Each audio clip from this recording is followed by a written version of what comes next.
All right. We are live here, Lakers. Hi, Adam.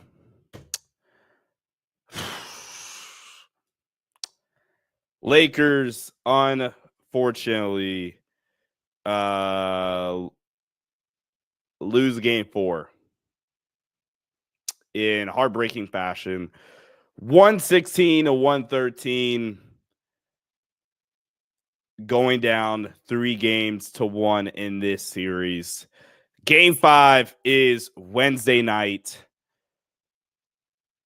at Staples, Crypto, whatever. Welcome in, everybody. Do me a big favor. Hit that like button and subscribe if you are new. Pentagon, Octagon season gone. That's kind of funny. We're gonna just kind of be a venting session. Yeah, so grab your beverage of choice, and we'll kind of vent after. And I kind of want to start the venting session with this. The biggest reason why I had the Lakers winning this series in 5 or 6 games, the biggest reason why is because the Lakers, led by Luka Doncic, led by LeBron James, against a Timberwolves squad that has been, out of every playoff offense heading into the playoffs, out of every team that made the playoffs, the Timberwolves were one of the 2 worst playoff offenses out of any playoff team in the clutch. I'm sorry, I misworded that. The Timberwolves were one of the 2 worst clutch offenses of any playoff team entering the playoffs. And I thought with a team led by LeBron James and Luka Doncic will be able to come into this series and outplay the Wolves in the clutch. I kind of expected this to be a really close series. And this is now back-to-back games where in the clutch, the Lakers just got outplayed. I do have the Celtics Magic game on my other screen. I have a bet. So if you do see me look to my right, I'm looking at my my TV, trying to see if I can win some money and at least cheer myself up in some regard. Luka Doncic 46 minutes, LeBron James 46 minutes, Rui Hachimura 41 minutes, Dorian Finney-Smith 41 minutes, Austin Reaves 35 minutes. All those guys played the entire second half. The entire second half. And I understand the desperation. I appreciate the sense of urgency from the Lakers. But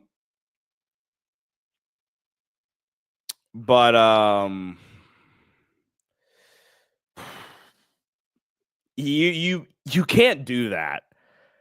You can't do that. Not every single player. Like, you could have stolen a couple more Gabe Vincent minutes. You could have stolen an extra small segment from Jordan Goodwin or from Jared Vanderbilt.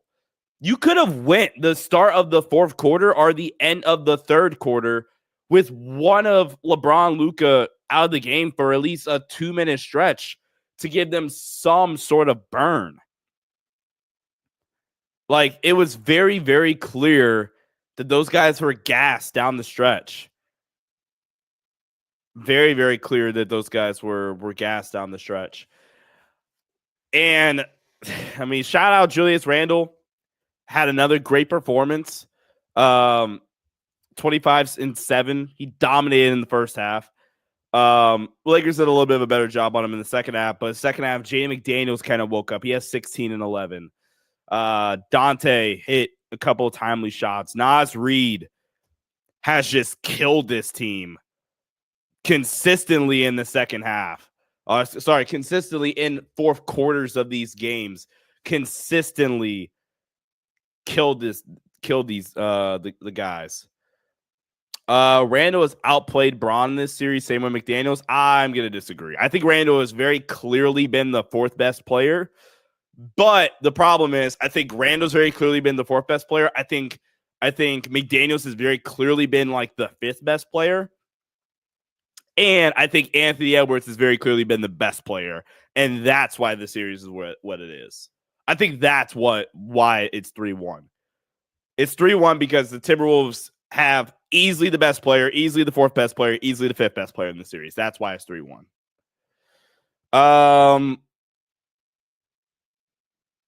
Gabe and Goodwin couldn't guard anybody. I think Gabe. You tell me Gabe couldn't guard Dante DiVincenzo?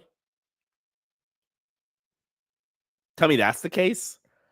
And then Gabe also gives you another, like, one of the flaws of the lineup was, it's not a lot of flaws with that lineup down the stretch, but one of the flaws down the stretch with that lineup is you have, like, it's elite pressure everywhere you go. It's elite pressure on, and by the way, guys, Gabe was getting cooked. I'm asking for 2 minutes. Tell me Gabe Vincent could have give Luka a 2-minute stint of rest. Tell me, like, come on, this is bail in my opinion. Anyway, getting back to my point. That lineup down the stretch, as good as it is, it's Ant guarding Reaves with elite ball pressure.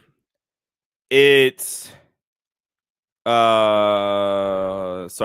It's Jaden McDaniels with elite pressure on Luka, to the point where I've never really seen it bother him this much. And then they kind of threw a bit of everybody at Braun with the elite pressure. Gabe, at the very least, like, okay, Gabe's getting maybe Dante or one of these other cats, but you at least have somebody else on the floor that's capable of dribbling. And before we get too deep into the show, I would be remiss if I did not give credit, because somebody just asked me. We're going to get to all the chat questions and comments. Super chats are also the number one guaranteed way you guys get your question answered live on the show, and it's a great way to support the channel. And once again, hit that like button. How do I feel about Rui Hachimura in the third quarter is like one of the biggest reasons why. And he hit a big 3 too in the fourth. Rui Hachimura is a big reason why this game was remotely close. It's a big reason why. Because if you don't get that 10-point third quarter from Rui, if you don't get that, man, I really don't think you kind of get that big lead that you got. And then also, Rui was actually really, really good as a short roll playmaker. Minnesota just, like, gave the Lakers numbers advantages in that third quarter. That's how Austin kind of walked into some open threes. Braun was able to get going as a playmaker. Yeah. And honestly, Chris Finch really bailed JJ Redick out in that third quarter, because JJ Redick was not good. Not good. And he has to be good in this series. So shout out Rui. Rui's been great. Or he was great tonight. And honestly, this was like the optimized version of Rui Hachimura, in my opinion. And one of my biggest pet peeves with Rui is with Rui was his lack of aggressive shot diet, if that makes sense. It was really, really bothering me how Rui would have these games, and at the beginning of the season, everybody would just scream at me, hey, Sean, what are you mad at Rui for? He's an elite 3-point shooter. Well, yeah, he's taking 3 threes a game. You just don't have the variance for a really, really good game for Rui efficiency-wise. I'm sorry, shot-making wise. Tonight, he takes 10 threes. He goes 5 for 10, and you get this big game from Rui that you don't get when you're shooting low volume. Well, it should be an interesting offseason. Does Luka resign with the Lakers? I think Luka signs an extension this summer. I would be stunned if Luka did not sign an extension this summer.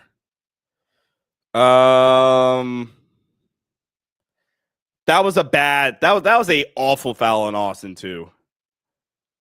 That was a awful foul on Austin. Not saying the call. I could care less about the call. Austin, you can't be in that situation right there down the stretch.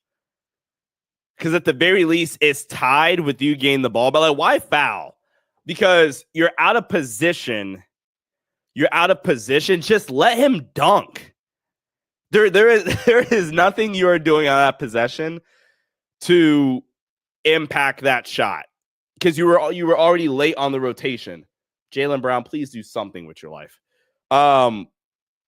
So why are we even attempting to block that or do whatever Austin thought he was doing on that possession? And I thought Austin, for the most part, was, decently sharp with his rotations throughout the game. But right there, man, you just give him the dunk. Just give him the dunk. Austin didn't touch him. Dude, I'm backing so far away from Jay McDaniels. Like, you're not even going to be able to Jalen Brown just wants to sell my ticket. I'm backing so far away from Jay McDaniels right there. I want it to look like I just gave him a wide open dunk. Like, that's how far back I am backing up. And yeah, this has just been an awful series for the Lakers. This has been an awful series for JJ Redick. And I don't want this to sound like a victory lap, but if it comes off as a victory lap, so be it. I got crucified for saying JJ Redick wasn't a top 5 to top 10 coach in the league yet. Around the time the Lakers are making their mid-season, their late season push, in like March, and when they were about to clinch the 3 seed, crucified legitimately. And I think this series has only proven why I didn't think he was a top 5 to top 10 coach yet. Not saying he couldn't be, and not saying that I honestly, don't expect him to be at some point. I think JJ is the guy that is going to put the work in, and is somebody that I can expect to eventually get to like that top 10 level, because I think JJ is the guy that is a sicko about it and does obviously care a ton, which matters. But I don't think he's top. I didn't think he was top 5, top 10. I'm even more confident in that take now, which sucks. Boston and Orlando are both just stacking up bricks right now. Sanjay with a super chat, much appreciated. AR needs to come off the bench, start Hayes and Dorian Finney-Smith, and they need to run more set shots for Rui and DFS. I don't know if we need to run set shots for Dorian Finney-Smith. I think I like the looks that they're getting for Dorian Finney-Smith, because you're gonna get the looks for Dorian, or you're gonna get the looks for Rui by running your set actions for Luka, LeBron, and Austin. And by the way, we're asking for set shots or set actions for Rui and Dorian when JJ doesn't run set plays for his 3 best players. That's the funny part. We're asking, and I'm not saying like there's anything wrong with this, but we are asking to run a set action for Rui when we don't run set plays for our 3 best players. So I will let you down easy and just say that I doubt that happens. Sabonis or Gafford? Gafford easily. Gafford easily. If you think Braun taking okay, so here's the thing with Braun taking 9 shots or whatever, as Kristaps playing well. Braun took 9 shots. He took 18 free throws. So, this is realistically a pretty normal game for Braun shooting wise. He took 18 free throws, which is why he only took 9 shots. Pretty self-explanatory, actually. why Bron had 9 field goals. And also, objectively, Bron's been elite. He's been elite in this series defensively. Like, the 40-year-old has only raised his level of play so far in the playoffs. Like, okay, game one wasn't spectacular for LeBron offensively. Can we talk about the LeBron shot where we were up 2 with 55 seconds left? Am I the only one that, like, I didn't hate it? I mean, sure. Like, it wasn't the most amazing shot, but it was, what, like 5 seconds left? It was it was a catch and shoot 3, I think, too, wasn't it? Am I tripping? I don't know. Maybe I'll go back and watch it. Game one was not right at all.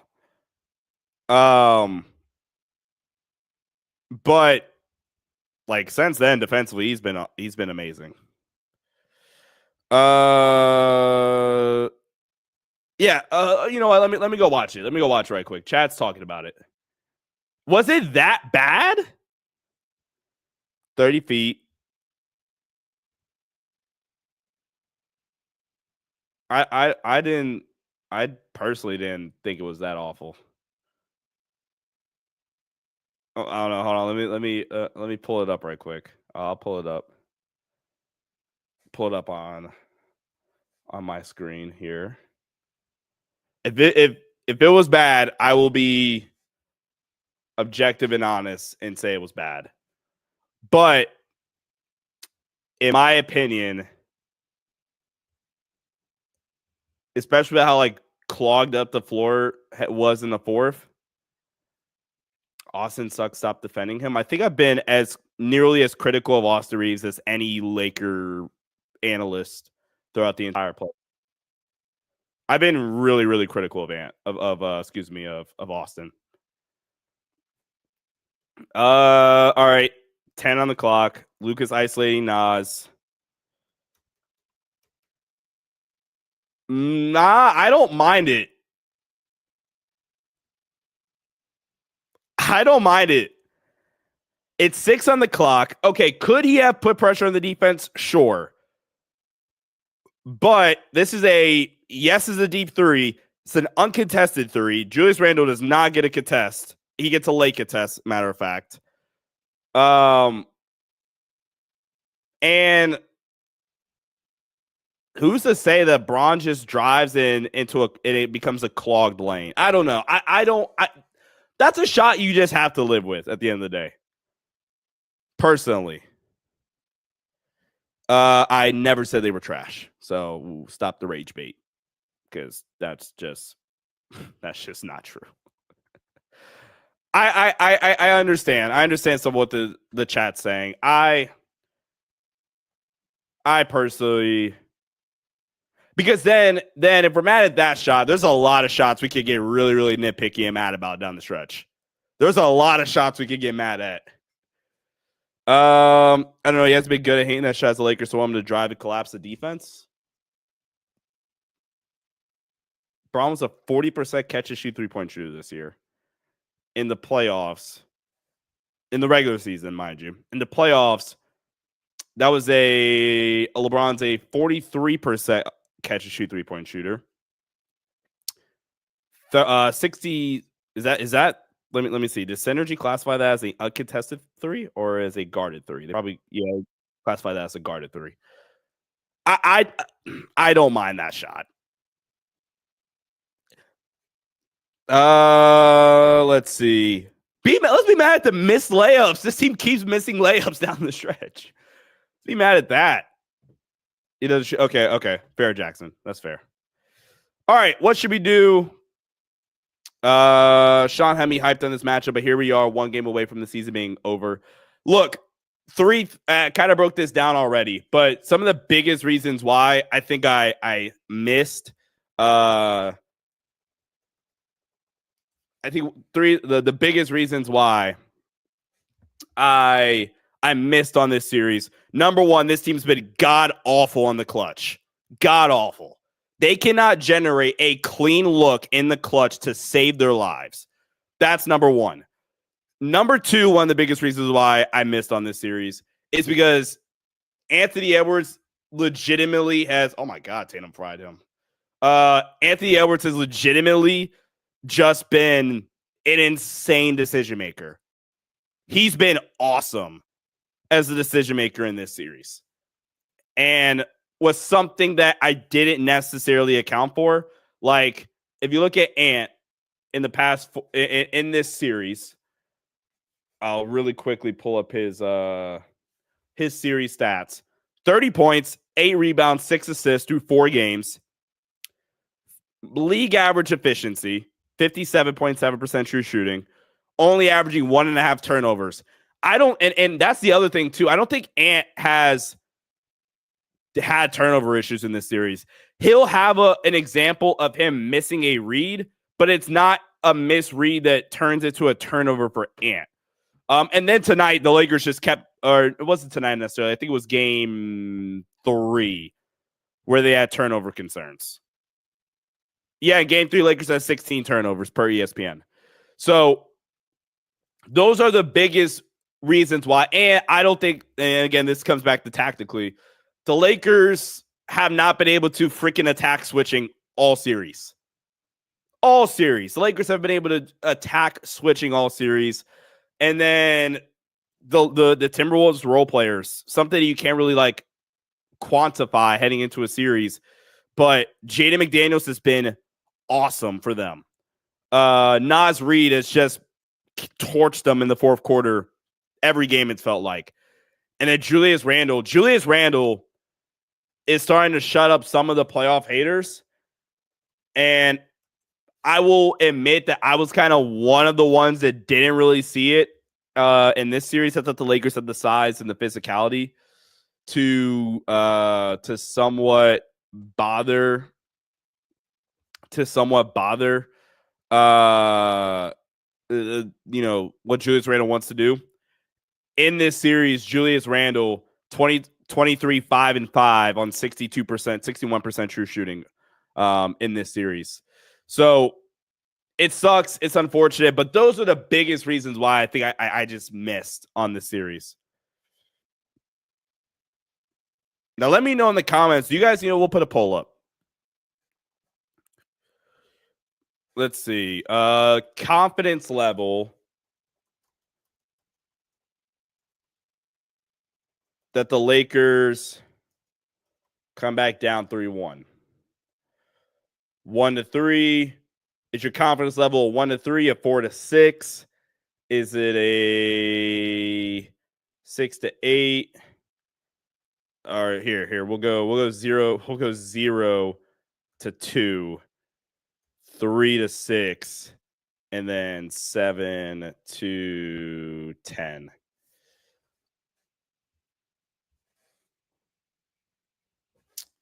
What's your confidence level that the Lakers can pull off the comeback in this series? Somebody asked is Ant top 5? I want to say no, but it's going to come to a point where I think it's going to be almost undeniable. Because I still take Jokic, Giannis, Shea. I probably still take Luka. I think Luka is, in this series at least, product of the fact that the Lakers are not running any organized offense. And they don't have a rim protecting lob threat. So I'm still taking Luka, although that's like closer by the day. I'm probably still taking Steph. And then, but like I think after Luka, it's Tatum, Steph, Ant, and that's probably where we're going. Anthony Edwards is not better than Shea. Not yet. It's close.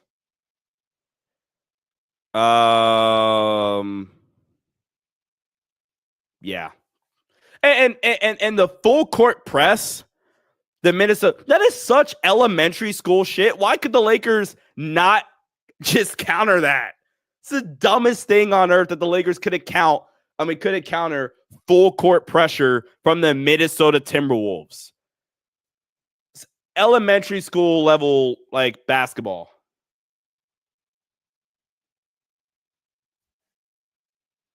Elementary level basketball errors from the Lakers. So frustrating. Let's see. Hit that like button, guys. See if we can hit 100 likes on the stream. Be much appreciated. Be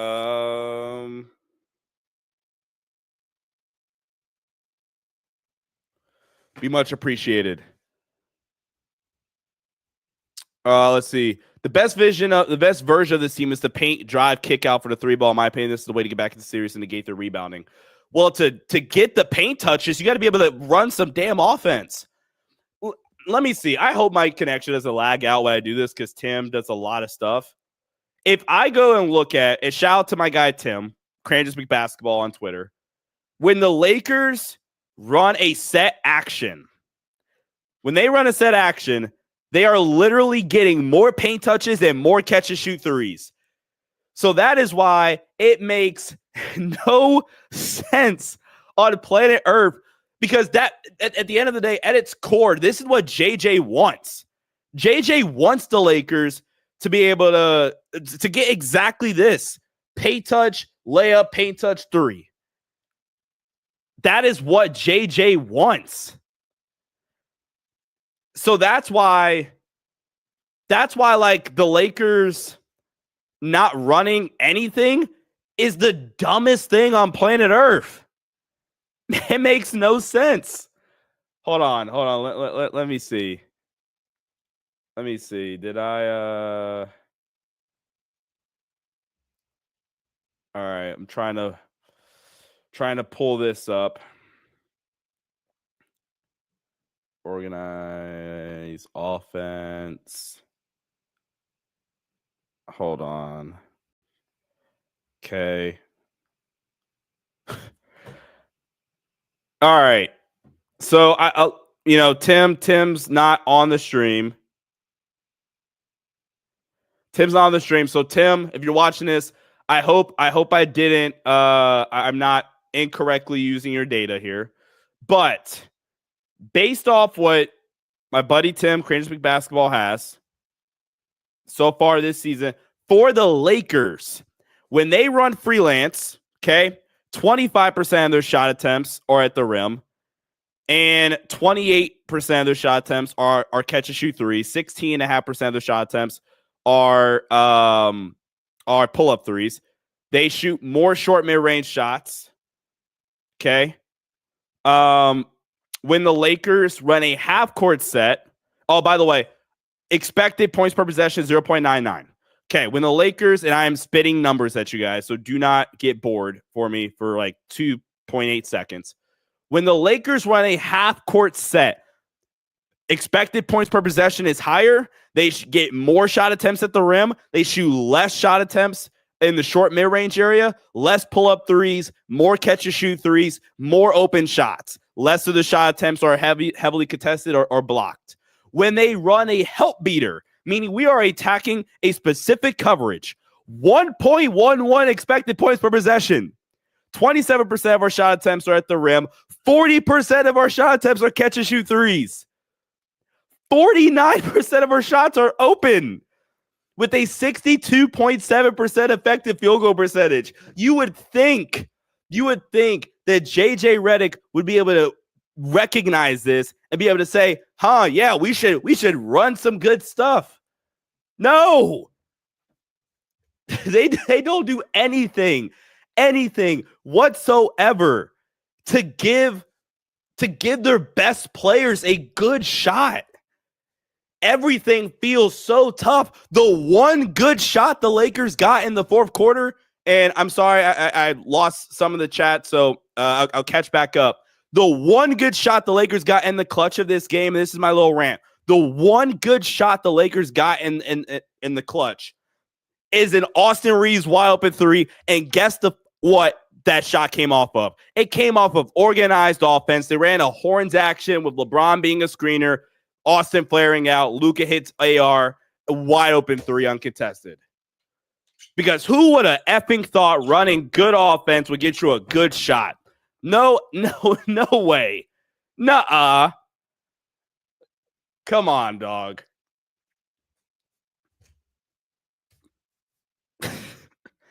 Appreciate Stevie with the super chat. Alex Len gave Pages on the bench. LOL. Yeah. Granted, Alex Len is not good. I do not think Alex Len is good.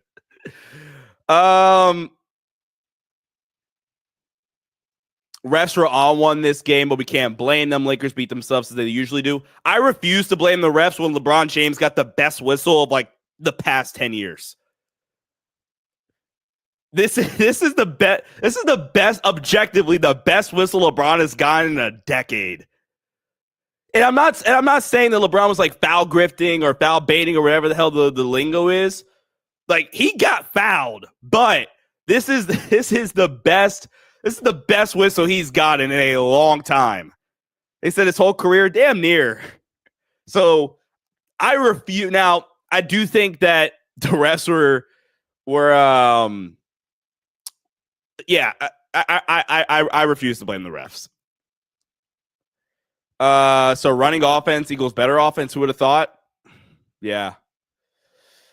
D'Lo is not okay. So see, guys, we are allowed to be angry, but this is where we get a real shit back in, because under no circumstance is D'Angelo Russell better than Austin Reaves. Under no circumstance. Let's come back to her. Sheesh. Twitter wants to trade Austin. What are your thoughts on Austin? No. Because Twitter wants to trade Austin because Twitter is emotional and Twitter's feelings are hurt. And justifiable why Twitter is angry and frustrated right now. Yes, but no.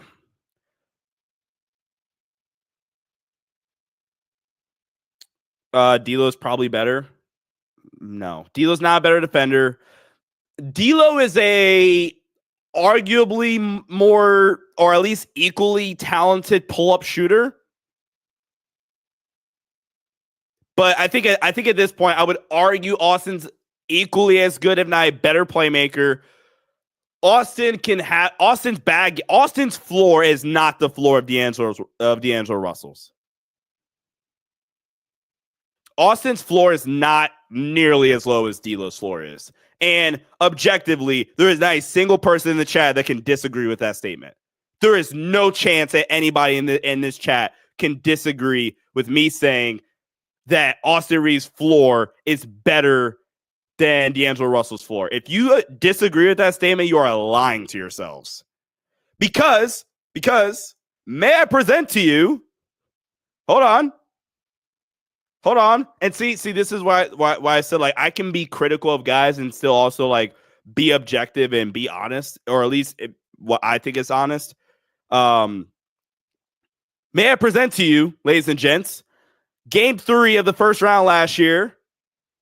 D'Angelo Russell, Lakers lose by 7 at home, mind you. D'Angelo Russell, 0 points, 2 assists, 0 for 7.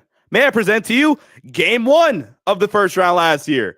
D'Angelo Russell, 13 points, 1 for 9 from 3, 6 for 20 from the line. 6 for 20 from the field. May I present to you the 2023 Western Conference Finals. 6 points per game, 32% from the field, 13% from 3. You cannot say D'Lo's floor is higher or even close to Austin's. And then the whole Austin gets hunted on defense. Who else would you hunt?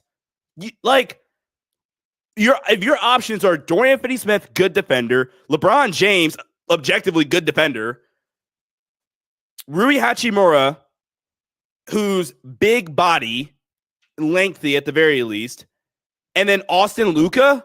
Yes, your options are, and when the Lakers are going to immediately concede the switch, yes, you are going to switch on Austin and Luka. But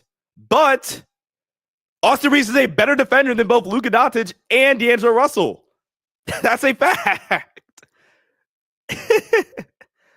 He's a better defender than both of those dudes. What are we doing? I think we are having a little bit of recency bias here. I think we have some recency bias because Austin Reaves, I think we would all say Austin Reaves is having a bad series. And even then, I think Austin's done some stuff. Like, first half of this game was god awful.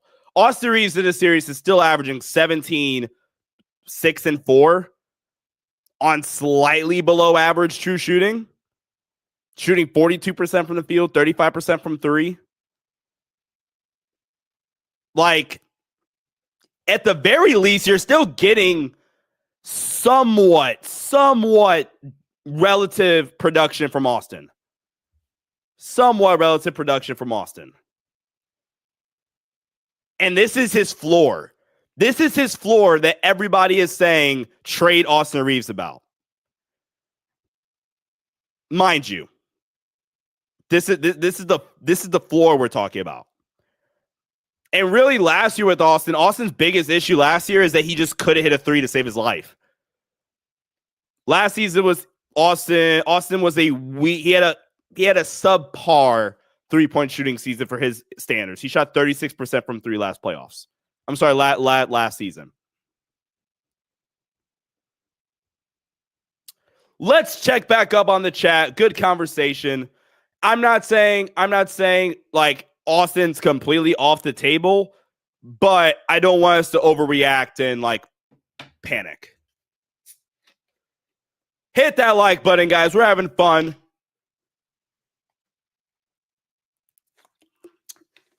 Super chats, number one guaranteed way to get your question answered live on the stream, especially at a time like this where I'm starting to lose some of the chat questions and comments because we're having a legitimately good conversation. AR has been good in 1/3 of the playoffs, but we don't consider trading him. I didn't say. I just said I'm not saying he's off the table, but I'm saying I'm not going to overreact and trade him. I'm just gonna put this on screen and kind of leave it at that. If Austin hits that three to tie the game and send it to overtime,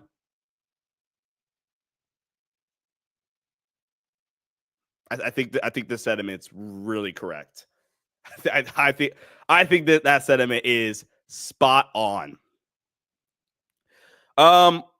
So what do you guys think is the biggest need for this team heading into the offseason? I do want to start a offseason conversation. This team is really, really flawed at the end of the day. This team is really, really flawed at the end of the day. They don't have enough two-way versatility. They don't have enough. Yeah, they don't have enough two-way versatility at the end of the day. And then they don't have a playable big. And Minnesota, unfortunately, has all the two-way versatility and has legitimate options at the big spot. Minnesota can go small ball Randall at the 5 and go with all the wings. Like the Lakers, I think that's the biggest thing. If I'm looking at the Lakers roster, let me pull up Spot Track here. This is a little bit early. Was not expecting to do this, but you know, here we are. Here we are, unfortunately.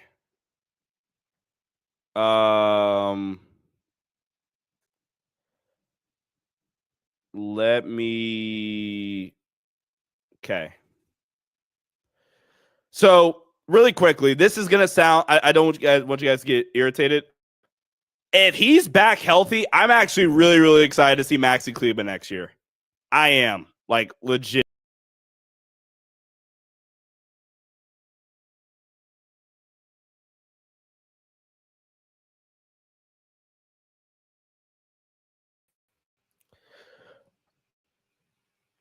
All right.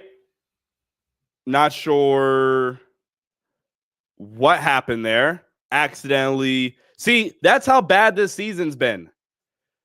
That's how bad this season's been that my streaming software just wanted me to get kicked out. It just wanted me to stop talking about this Lakers team and go do some other go get a head start on my draft coverage. That's what the stream wanted me essentially. Anyway, as I was saying, so if we look at the Lakers cap sheet and heading into the summer, okay. Go to sleep, OBS, right? So they have some decision to make. Obviously, Luka Doncic extension eligible this season, entering the final year of his contract. I think Luka gets I think they lock him up. Dorian Finney-Smith is expiring. Expiring contract. And, he has a player option that I would imagine he opts out of and he signs the extension. Reaves is extension eligible this summer. A lot of decisions this Lakers team's gonna have to make. So looking at this roster right now, you gotta find some more two-way guys that you can play. Because the way this team's looking, I see, and let me make sure, is my screen sharing? Yes, it is. The way this team's looking, in terms of playoff two-way players, you have one. I don't know if I want to classify Ruby as a two-way player, but potentially 2, 3, 4 if healthy, 5. You have 5 two-way players. Okay? And none of these guys not named LeBron James are high-level two-way players. I think the Lakers, going into the summer, they got to figure out the backup big spot. So if we look at really quickly, if we look at contracts, we look at the big spot.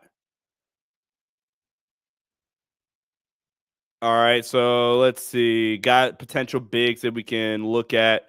There is a rumor that Jarrett Allen might be available this summer. And that would be because of the Evan Mobley thing with Evan Mobley. Because if we look at the Cavs cap sheet really quickly, the Cavs could be into some trouble next season. And that is because of the second apron. That's because of what they are going to have to pay Evan Mobley. Evan Mobley's contract is going to go up because of the fact that he won Defensive Player of the Year. So because of the fact they won Defensive Player of the Year, the contract should be going up it should be 30% of the cap. So actually, yeah, this is not even like fully accounted for. I think Spotrac needs to update that because it's going to be 30% of the cap. So now next season, the Cavs are a second apron team next season. Now, if the Cavs win a title this year, they might be willing to pay the price of being a second apron team. But if that's the case, do you see what you can potentially get for Jarrett Allen? I don't know if he's even available. Donovan Mitchell has 2 more years and he has a player option.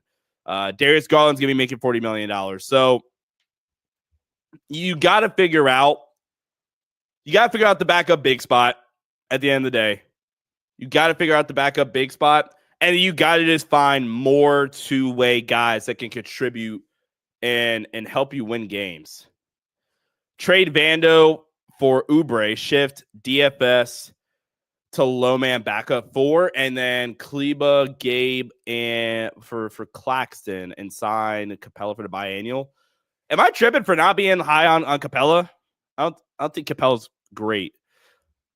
I think Jackson Hayes as your backup big is fine. So honestly, I think if you just got Claxton or if you got a legitimate backup big and then you kept Hayes as your backup big and now you're big, you could be really, really, really, really rolling actually. If your big rotation next year is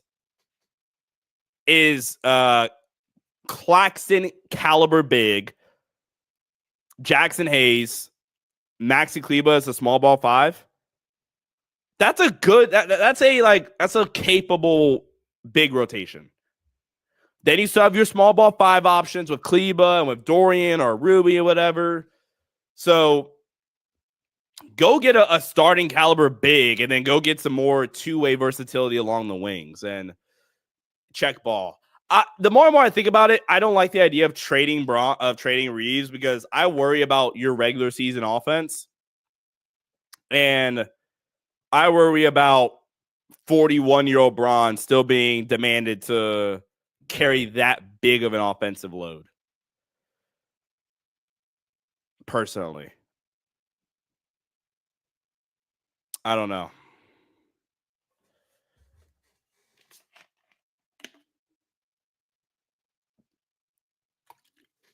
So, big part of the series is looking to be able to get boards either. Lakers have not, they have done very few things well in this series. And yet, this team is like a bounce away from being tied 2-2 going back home. We could get Cam Johnson somehow. I wanted Cam Johnson or Aaron Nesmith so bad. One of those guys so bad. They just impact winning, man. Like, get you some more. Go get 6'7" Gabe Vincent and check ball. Won't happen. Yeah. Unfortunately, you are probably right. Let's see. Let's see what else the chat has for us here. Hopefully. I really want to kill Alexander Walker. Really want to kill Alexander Walker. Hit that like button, guys. We'll be here for another like 10 minutes or so. And fire off what other questions you guys have. Let's check out the poll right quick. Asking you guys your confidence level in the Lakers be able to come back down 3-1. 62% of you guys are saying 0-2, zero confidence basically in this team to come back down 3-1. 21% of you say, you're not all the way confident, but you're not going to give up on the team. So 3-6. And then 17% of you guys say, yeah, no, we are coming back. We are all confident. And the Lakers can come back down 3-1. All right, Tatum missed. So hit that like button and go vote on the poll.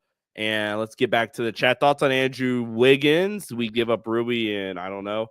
I wouldn't mind Wiggins. I think Wiggins is a good regular season player that can do some stuff for you off the catch, play defense for you. I think there's some value there. I think he's probably a better player than Rui. Whoever wins Game 7 wins the series. I think so. I think that's how that works.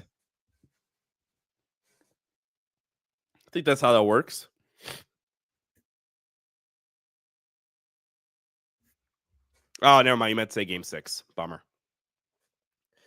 You are now coming back from down 3-1 on Ant-Man unless he gets hurt. That is the one thing that kind of sucks. I do think Ant's getting to a territory where in his career where I think he might be too good to lose 3 straight times. If that makes sense. I think Anthony Edwards might be too good to lose 3 straight games. And that might not be the most inspiring vote of confidence in the world, but I think that might be the case. It'd be great if Franz Wagner would start scoring the ball. Trying to win $3,000 here. So if you are a fan of the channel, you're a fan of Franz Wagner for the time being. It is still Lakers. It is still Lakers home game. So like, if you can win Game 5, and that's how I think Bron's more equipped than anybody to go through this. Go win Game 5 at home, and then Game 6, anything can happen. Game 6, anything can happen, and you're playing with house money. But you have to go win Game 5 at home, or not, or all of this stuff is irrelevant. I will say this: I would feel a hell of a lot worse if Game 5 was in Minnesota. If Game 5 was in Minnesota, I would be like even more deflated. So go win Game 5 at home. Then you got to go get one on the road in Minnesota, and then you can come back and win game. And then game 7 is anybody's game.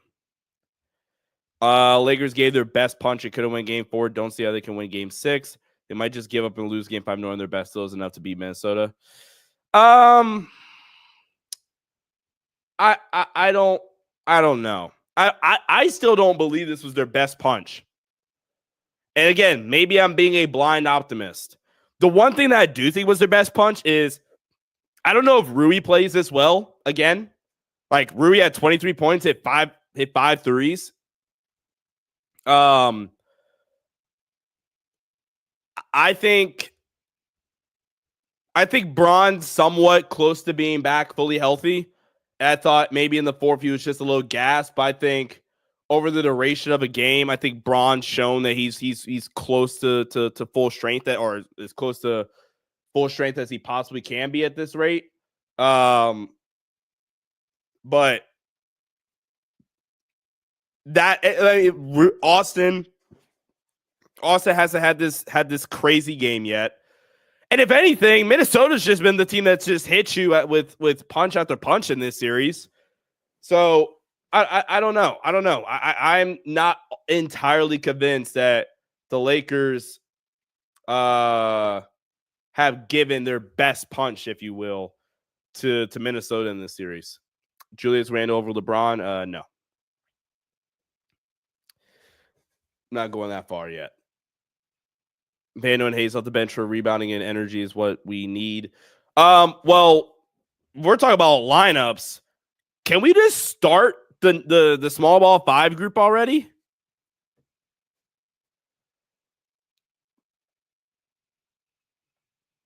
Can we like just start the small ball? Like, I'm glad they went to Dorian to start the fourth. I'm sorry, to start the second half. But like, just start the game. If you are not, just start the game with no Hayes. Just start the game with no Hayes, please. I thought Jordan Goodwin had a really good series, or had a really good game. Right?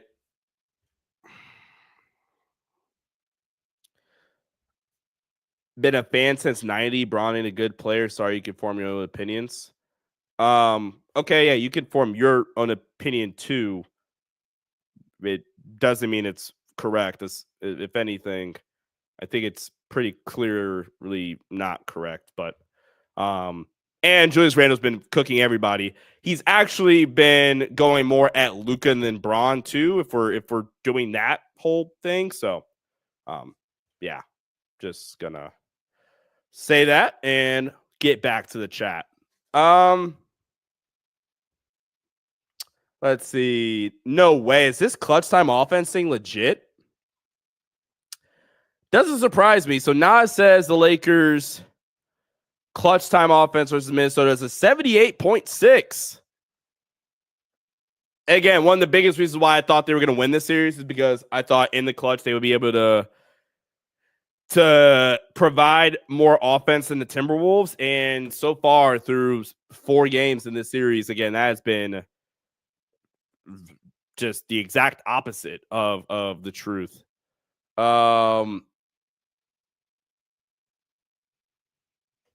In this series.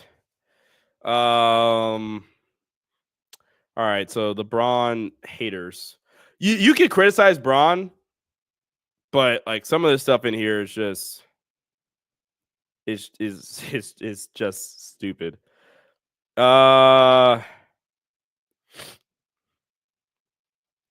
Let's see.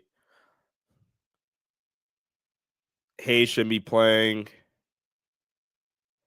Bron was a closer, the record says so. Yeah, again, one of the biggest reasons why I thought they were going to win the series. I thought Bron should have got more love for clutch player of the year. But he didn't.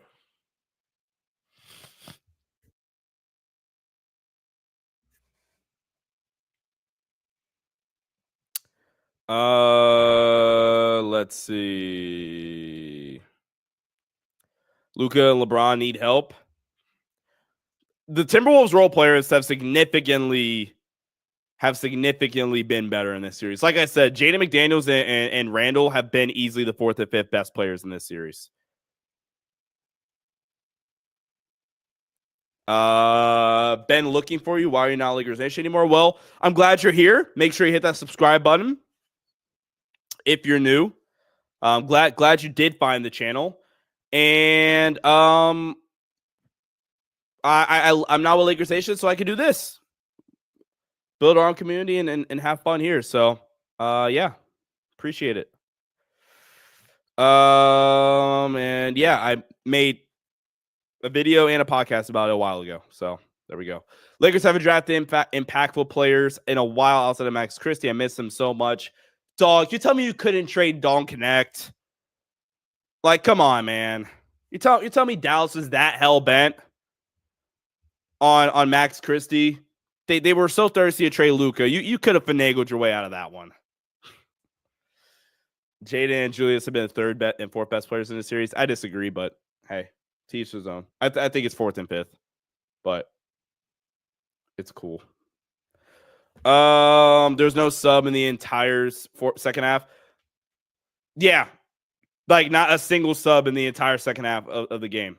When again, I thought they had clear opportunities to sub. Clear opportunities in the second half to sub, in my opinion. 26-9-6, 26-10-6. We're gonna round up on like +7 efficiency. That's while also playing great defense. LeBron's been the third best player in the series.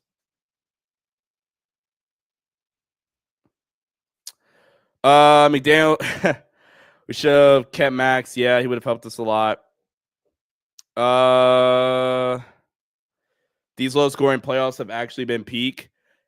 This is the most fun I've had with the playoffs outside of the Lakers losing in a long time.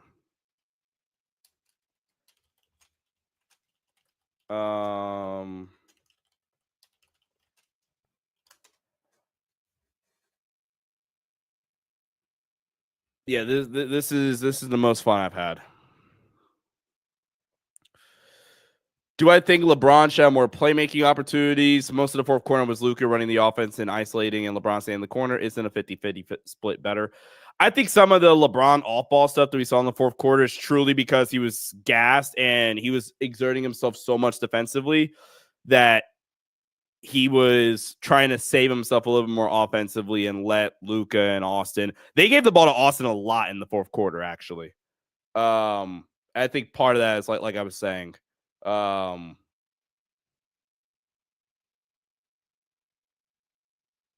Yeah, I think that's I think that's the case. So yeah, I think they could have gotten Braun a few more touches, but honestly, like I said, I think they were trying to conserve him a little bit because he was exerting himself so much defensively.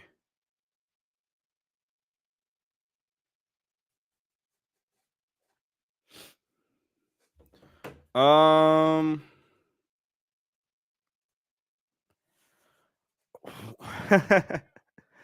JJ talk in the chat.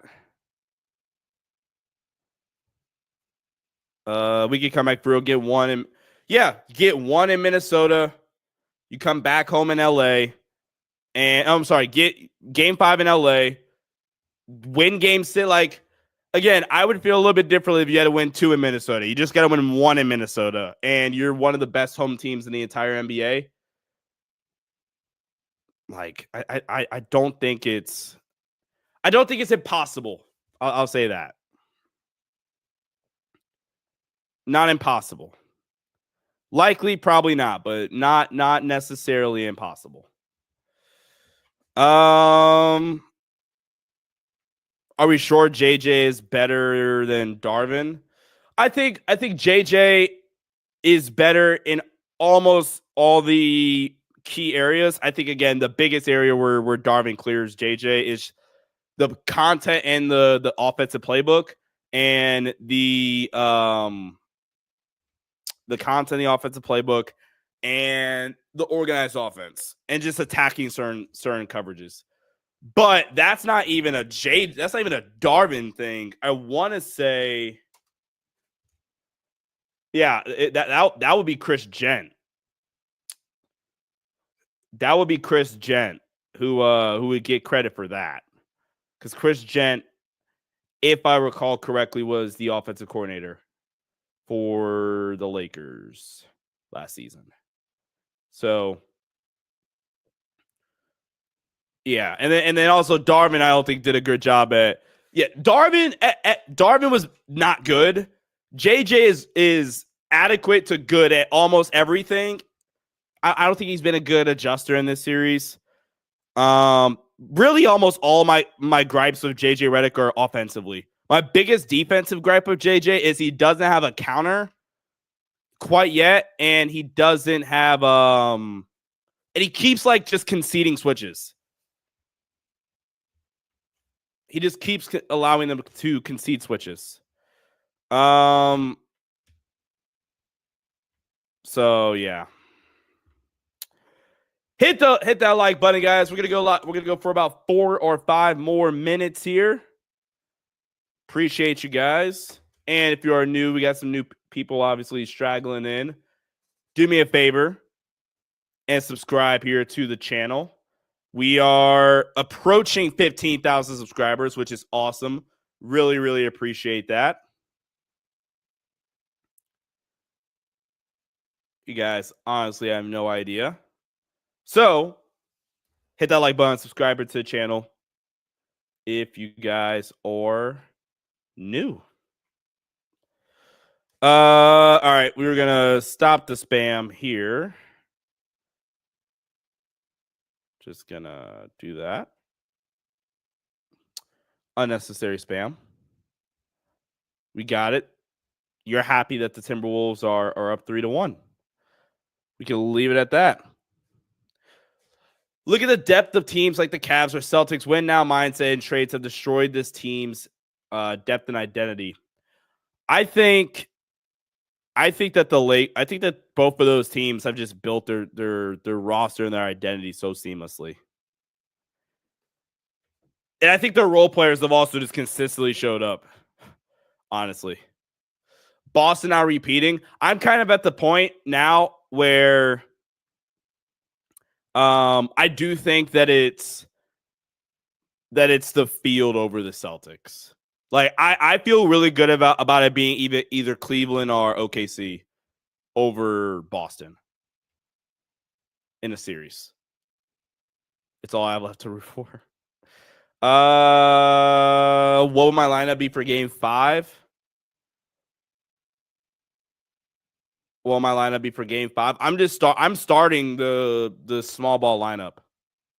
That's what I'm doing personally. Do you guys think Mark Williams like legitimately changes the series? I've seen a lot of discourse about that. I'm curious if you guys think he would have. Franz smoking layups like he's smoking my parlay. Love to see it. Please pass Franz the ball. Franz, please make a shot. Hey, Franz Wagner 3. Drop big that isn't even that good at drop. Talking about Mark Williams. I think Mark would have just been the guy that can play around the rim and be a lob threat and force Minnesota to like have to adjust and also be a good rebounder. He is legitimately a good rebounder. Jalen Brown. See, there we go. At least I might win some money. He'll need to learn a thing or two from the Cavs coach. Kenny, I don't know why. Like I saw a lot of people pick Ime Udoka to win Coach of the Year when like I don't think that should be close. Like that is a runaway Kenny Atkinson in my opinion. Runaway favorite should be Kenny Atkinson to win Coach of the Year.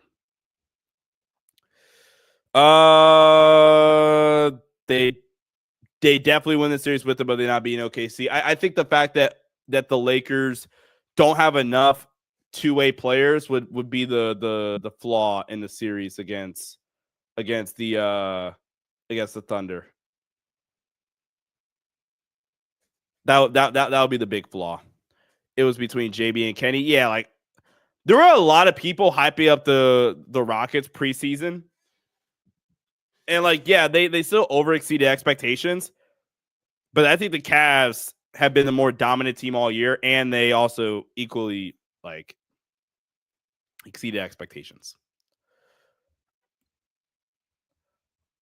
All right, guys. This was a massive success. I'm glad we did this. Make sure you guys hit that like button and subscribe. We'll have another video out tomorrow. Try to get a guest on as well before Game 5. We're still rocking with this team, guys. It's not impossible. Are the odds in our favor? No. But LeBron's done it already.